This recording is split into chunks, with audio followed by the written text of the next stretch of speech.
चाहिँ खाना हालेँ।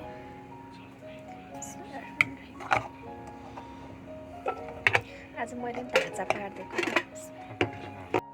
यो मेरो भात हो, यो चाहिँ साहबको भात हो।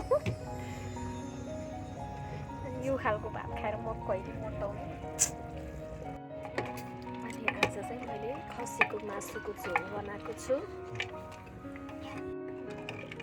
मलाई चाहिँ प्रायः खास खसीको मासुमा चाहिँ मलाई चाहिँ झोल नै मिठो लाग्छ कि कहिलेकाहीँ ग्रेभी रोटी सोटीसँग खान ठिकै हो, तर वास्तवमा चाहिँ झोलै मिठो हुन्छ। Because we are Nepali, so झोल।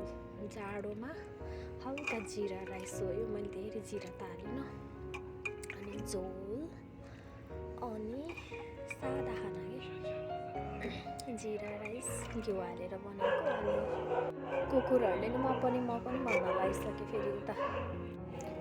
अब यस्तो टन्न झोल भात खानै पर्छ।